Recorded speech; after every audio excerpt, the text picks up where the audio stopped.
Hey everybody, welcome back to Northernlion Plays The Binding of Isaac Afterbirth Plus Logitech Unrecognized Gamepad Unregistered Hypercam 2 Edition. Yo, it's terrible DPS. PvVP. You've heard of PvP? You've heard of PvE? Have you heard of PvVP? Player versus Vice President, baby. DT4F. It's a bad start. However, oh, we almost had him. Trying to, you know you're in a weird spot when you're trying to use, you know, the wall fly. That's very helpful, actually, in order to kill some enemies.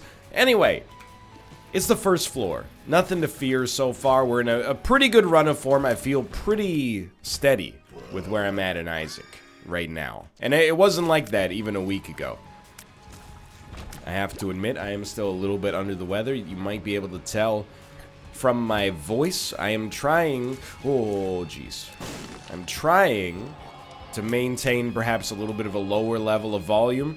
If yesterday I was 90%, today I'm like 99. I woke up and was like... I could breathe out of both nostrils. I don't know if there's a better feeling experienced by, you know... 100% of the world, then the feeling you get when you realize you're not sick anymore. What I mean by that is like the feeling you get when you've been sick for a few days or a week, and you wake up and you just go, that's a simulated sound of taking a deep breath, and you're like, hey, my body's normal. Now, I'm not trying to be insensitive to those with chronic illness. I mean, if you have some kind of, like, approximate cause for your illness, like an infection or, a rhinovirus or something like that. I just noticed, by the way, we have D-Infinity. I don't know if that's worth it. D-Infinity is almost, it's almost too good. But I gotta tell you, after having a lot of runs that didn't really get there, as we've had semi-recently, anything overpowered is A-okay in my world right now. Now, I will re-roll this whole run. I'll turn this car around, I swear to God. You know, Dad's getting made fun of a lot for stuff like that. I'll turn this car around. Oh, that's such dad logic. Part of getting older for me is the realization that the dad is very correct. Not in every situation. But, you know, when you're a kid, you're like, why is my... Well, I mean, my dad wasn't really like this, but we also, like, basically never took vacations. My parents worked a lot. I mean, now we're getting down a different road. They didn't work so much that they were neglectful. They were just busy people. Regardless. You know, I was talking about it when they were here. They were like, remember? We used to go on vacation. It would be like a once-a-year vacation. We would drive to Ottawa. It's a 2-hour drive away. So I see these parents, they're like, hey, we took our kid to Tokyo. I'm like, man, I wasn't on an airplane until I was 21 years old. That's amazing. More power to you, don't get me wrong. You know, I think travel, you open up a person's eyes. Probably the younger you're able to do it, maybe the faster the effects set in. But regardless, it's not really about that. You know, when you're like, why is your dad freaking out? He's threatening to turn the car around. It's because Dad's been working down at the old concrete mixing facility for the past 22 years of his life. He gets 2 weeks of vacation a year. You know what he wants to do on his vacation? He wants to spend time with his family that he loves. He gets in the car, he's going to drive him to the Grand Canyon. And then as he's driving to the Grand Canyons, everybody's like, Dad, I want to listen to my music, but Sarah won't let me listen to my music. She wants to listen to her music instead. You're like, you know what? I side with the dad, dude. Dad's there in the driver's seat like, you know what? I could be napping right now. I understand the dad perspective. I'm starting to understand the dad perspective at least.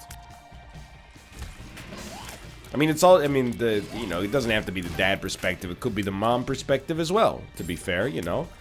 But when you think of that, like, you know, American nuclear family vacation, is definitely a minivan. Dad's driving. He's probably wearing a polo shirt Or, you know, maybe a sweater that you got him for Christmas a few years ago.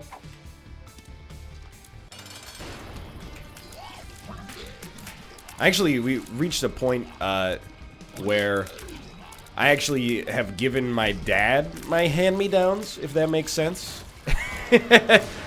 Previously, it would be like, hey, you know, your father, I mean, we might as well take both items if we're gonna reroll a lot. It's like, hey, your father bought, like, a sweater, but he doesn't really like it that much. Do you want it? You know, I would be like 15 or 16. I'd be like, sure, I'll wear it. Cool. Adult sweater. Now, I'll be like, you know, my dad will raid, like, the clothes that I had when I was in college. He was wearing, and it's weird, by the way, because me and my dad are, like, the same height and the same weight, but totally different body types. Like, he has broader shoulders than I do. We did a test, actually, because my dad wears a large and I wear a medium. And people, well, not people, like, Kate and my mom were both like, how is that possible when you physically look larger than your father does? And I was like, I don't know, I don't get it. So he took off his large sweater and I put it on, and on me it looked like I was like swimming. It was like streetwear, you know. It was so it was way longer on me, and it was like, I don't know, it looked like a shirt you would wear to bed, like as pajamas. And then on him, it just fits him nicely. I mean, I think he's got like a longer torso than I do, and I got longer legs. I don't know. You know, this goes to show you, you know, the human body is a very variable thing, obviously. Excuse me, sir? How dare you? But when my parents were here, my dad was like, hey, check it out. I'm still wearing this shirt that you gave me. And it's a shirt that's a promotional shirt for Stride Gum. Probably like the year that Stride Gum was introduced in Canada. They did a promotional thing on campus, and we're like, hey, we're giving out free shirts. What's your size? And I was like, medium. And they're like, first off, I doubt it. Get that a lot. Secondly, we don't have mediums. Here's a large. They gave me a large, made me look like I was wearing pajamas. I gave it to my dad. Fits him perfectly. It's like it was tailored for him. Human body's a weird thing. I know because, you know, I mean, I'll now that I'm working out, I'm not shy about, you know, my physical measurements. I don't know why I said that in such a strange accent. Brain's still a little bit sick, but, you know, I'm 175 centimeters tall, roughly, you know, 5'10", and I weigh 87 kilos, so it's roughly 190 pounds, something like that. Hold on, this is an important moment. Let's take this. Let's get wild. Let's take that too. Let's suck that up and then re-roll the whole run. We just got Guppy. That's incredible. 5'10", 190, 5'9", 190. It changes a lot. You know, I'm dead. I know this for a fact because, you know, sometimes you go on, you know, like the fitness subreddits, something like that. People will post progress photos, and they'll be like, here's my after photo at 190. And I'm like, dude, you don't look like you weigh 190 pounds. You look, not to be rude, but like skinny. And then somebody else will be like, here I am at 190 pounds, and they look like, you know, like pound for pound the strongest boxer on planet Earth. I can walk. I think we need to get a D4 as soon as possible. This run is not bad. In fact, it's unbelievably strong. It is also modestly dangerous. Anyway, what was I talking about? I don't know. I'm sick, but I'm, you know, getting better, basically. By tomorrow, I knew by today I'd be feeling a little bit better. By tomorrow, I think I would give it like a 1/3 chance I'm 100%, 1/3 chance I'm like 99.5, 1/3 chance I'm like functionally the same as today. But it's exciting, you know? It's always nice to feel that trend that you're moving towards wellness instead of trending down towards sickness. You know, you've gotten past the inflection point, so to speak. We need to choose where we're going to stop on this run. It's a little early to be even questioning it. We haven't had any... Well, I mean, how can we stop if we haven't had Tech X yet? You know, Surix posted a poll today on Twitter. It got me thinking. It said, what's the worst way to take damage in Isaac? Dips. This is from memory, so I hope it's working okay. It was dip. You know, like the little poops. Red poop. Fire. Or spikes you've already seen. And I didn't look at the poll. I was one of the first people to vote in it. I'm interested to hear what you think on the subject as well. But for me, I was like, it's no-brainer. Spikes you've already seen. Because at least, you know, fire is avoidable more easily, I think. I don't know. Do I have a good evidentiary reason for that now that I think about it? Why is fire more avoidable than spikes? Well, it's more visible, for sure.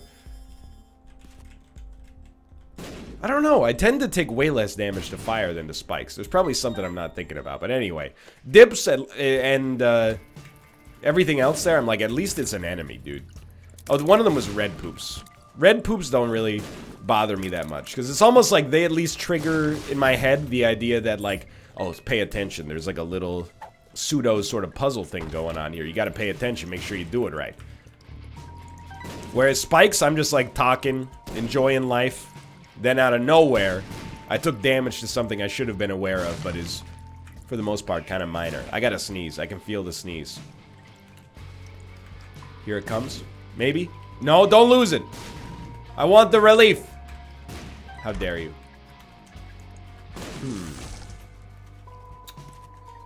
How does Tammy's head work with our current setup? It's cool. We have been to our item room. We have been to our shop. I'm not gonna stick with Tammy's head because I think the Infinity is just, you know, ends up being more fun. Dude, it sounds like a lip service. You know what the most annoying part of being a little bit ill, apart from the fact that I sound a lot worse than I feel? You know what the worst part is? It's the brain fog that comes with your brain not quite being 100% there. Like, literally, as I was fighting this boss, when I walked into the room, my brain sent me a little signal straight up the cognitive freeway, and it said to me, hey, make sure you flawless this boss so you get an HP upgrade. Now, do you know, why my brain said that? That's correct. It's, the way that you play the game known as Enter the Gungeon. Have I been playing a lot of Enter the Gungeon recently? No, I've been playing just about the same amount of Enter the Gungeon recently as I've been playing since I brought the series back many months ago. That's a mistake you could make, even if you don't have a little bit of brain fog, but I gotta chalk it up to the brain fog. I also like, the way I equate it is like,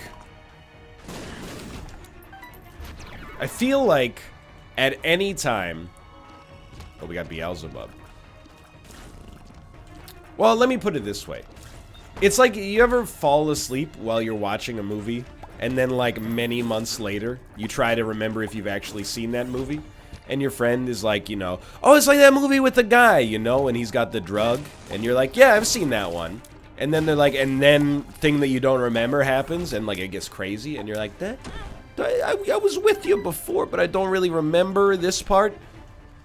That's basically the way that I feel at all times now. Is like that my whole life for the past few days has happened while I've been drifting off to sleep. So remember that time you watched The Shawshank Redemption? Yeah, I think so. Homer. I hate not having... Well, maybe it's just because I watched Lucy. Makes me feel that much more self-conscious about not having access to 100% of my brain. I will say, you know, as I've gotten, it's not even an older thing, but as I've gotten, you know, more confident of the fact that, you know, if I take a day off from Twitch or YouTube, people are not gonna leave and never return, which is very flattering, by the way. Thank you for that. Sometimes, you know, the community can become a little overwhelming, and I think that it's like when you love your pet so much that you like pick it up and squeeze it and hug it, you know? You're like, hey, Ruka, I just want you to know I have a lot of affection for you. And Ruka is like, please let me go. This is uncomfortable. I think it's what happens sometimes, but then, you know, the trade-off there is like, you know, you're here, if that makes sense. So I feel like a lot less anxiety about recording a little bit less and streaming a lot less, taking the time that you need to take to get well. Because, I mean, what else are you gonna do? You're gonna struggle through, you know, 10 hours of talking daily while your throat gives out on you? It's just sad, honestly. Can I tell you, like, by the way, my recurring nightmare, I'm realizing, of going to teach English in South Korea has actually been replaced with a recurring nightmare of not knowing where Ruka and Tomo are. It's the sort of thing that's, like, embarrassing, but also, like, really cute. But in the moment, it's terrifying for me. Like, last night, I dreamt, and I dream about them, you know, going missing now and then. I always find them in the dream, which is nice, but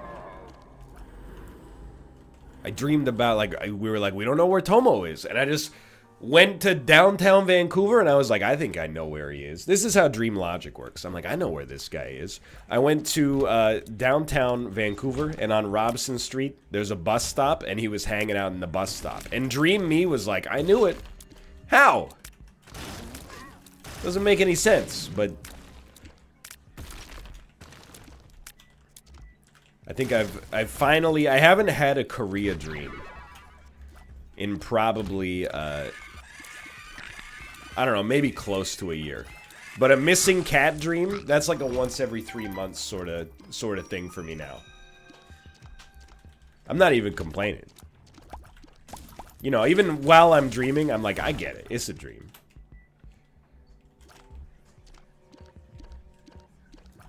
I wonder, though.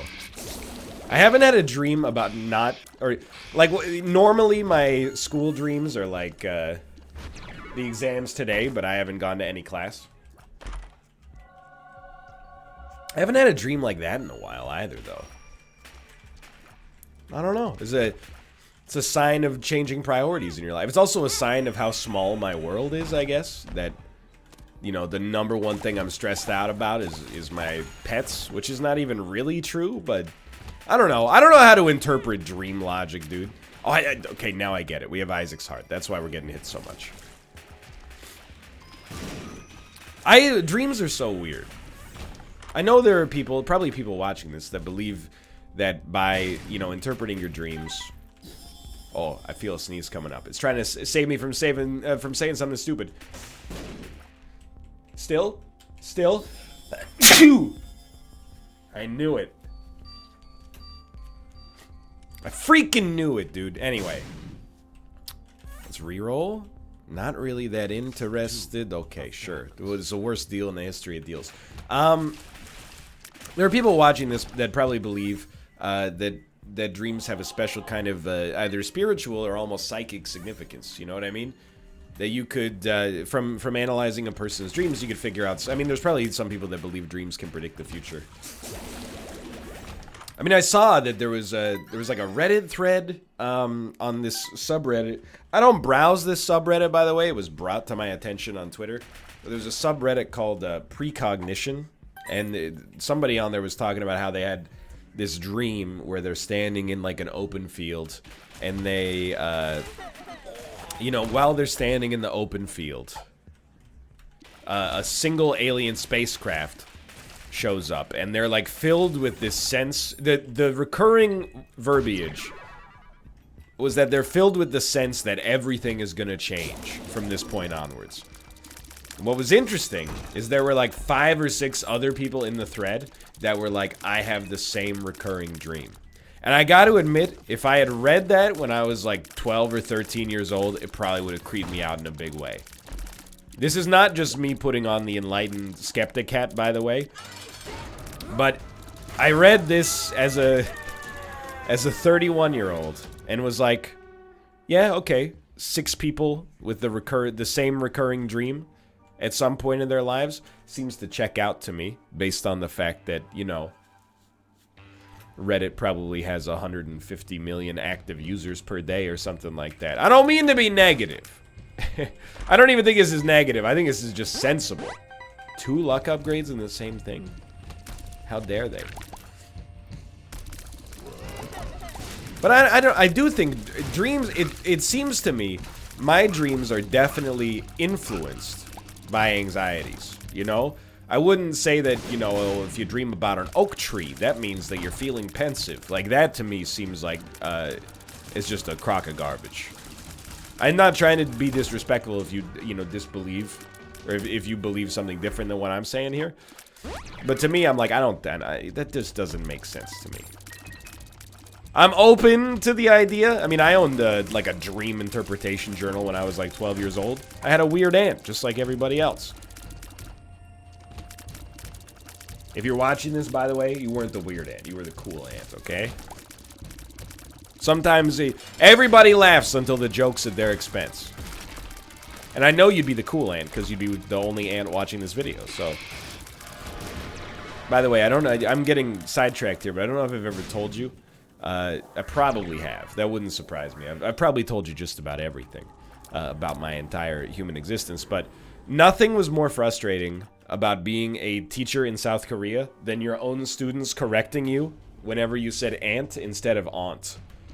It's like when Twitch chat corrects you on how to speak English, and I'm like, we both speak the same language, my dude. Just because I didn't grow up in rural Nebraska where you say it like that doesn't mean it's not a valid way to pronounce it, okay? Soy milk, but also incredible damage, but also incredibly low range. This is incredible damage for soy milk, by the way. Don't get it twisted. I'd always be like, you know, okay, class, who is your mother's sister? They'd be like, I don't know. And I'd be like, it's your aunt. And they'd be like, aunt, teacher? Teacher, it's aunt. And I'd be like, listen, you kids, you didn't invent the wheel, okay? It's not your fault. We're all, you know, in the same boat here.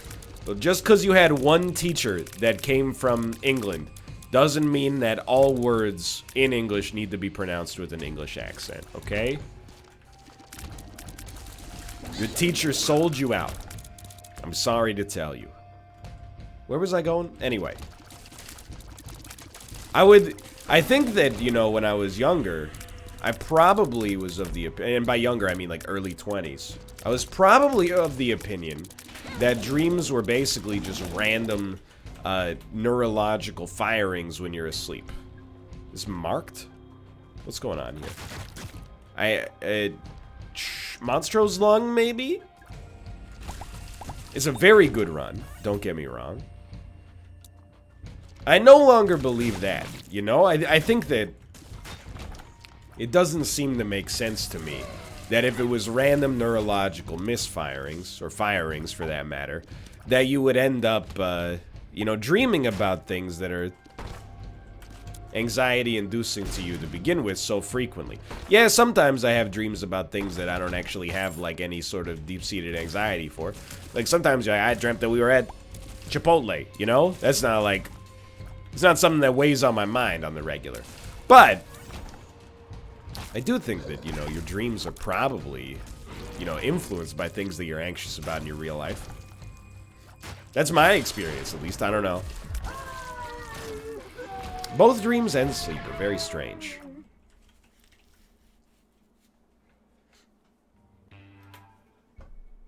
I kind of, like, I look to sleep, though, as I'm like... That's mammalian evolution doing us a huge solid. Because I don't know, do non-mammals sleep? Let me check. Do non-mammals sleep? Yeah, no kidding. Non-human animals' sleep patterns vary. While scientists can't say for certain that every animal sleeps, most creatures in the animal kingdom do. Alright. Sleep in non-human animals. Let's see here. Invertebrates. Sleep as a phenomenon appears to have very old evolutionary roots. Unicellular organisms do not necessarily sleep, although many of them have pronounced circadian rhythms. The jellyfish Cassiopeia is the most primitive organism in which sleep-like states have been observed. The nematode C. elegans is also another primitive organism that appears to require sleep. Yo, that's wild, dude. I don't know, now that I think about it, I'm like... Of course non-mammals sleep. Fish and lizards. I mean, just from animals other people have had as pets. And, you know, they sleep. Yeah, okay. So, I mean, that was a dumb question in hindsight. That's one of those that you're like, as a biology... As someone that holds a degree in biology, please don't bring that to the attention of my alma mater. They might rescind my degree. They can't do that. I already paid them. Anyway. Well, my parents already paid them. I'm not bragging, I'm just owning up to it. I can never give you, well, I pulled myself up by my bootstraps, sort of. My parents pulled themselves up by my bootstraps. And then I've kind of been... I mean, I'm doing my own thing and I'm independent, but simultaneously I did kind of have a benefit from their bootstraps in a relatively pronounced way, probably. At least when it comes to getting an education that I no longer use, thankfully, because obviously it's grown into disrepair, but... You gotta think, I mean, like, Wikipedia is actually, it's blowing my mind right now. If sleep were not essential, one would expect to find that animal species do not sleep at all. Animals that do not need recovery sleep after staying awake longer than usual. Animals that suffer no serious consequences is a lack of sleep. Outside of a few basal animals that have no brain or a very simple one, no animals have been found to date that do not sleep, do not need recovery sleep after staying awake longer than usual, or do not suffer serious consequences as a result of a lack of sleep. That's wild, man. I kind of consider sleep to be like, from an animal perspective, I mean, it's very dangerous to start putting, like, I mean, a couple of things are dangerous here. It's dangerous to suggest that, you know, there was an active designer when it comes to, like, well, I'll give human beings sleep so that they can have a break. I'm sure, you know, the other one is like, you know, people are oftentimes very guilty of almost like Disneyfying the animal kingdom. Where they're like, oh, look at that cute shark. And then, you know, that shark is eating like 1,000 living things per hour to stay alive. But regardless, you know, I kind of look at it as an evolutionary solid for human beings. Because, you know, if human beings didn't have to sleep, back in, like, the, you know,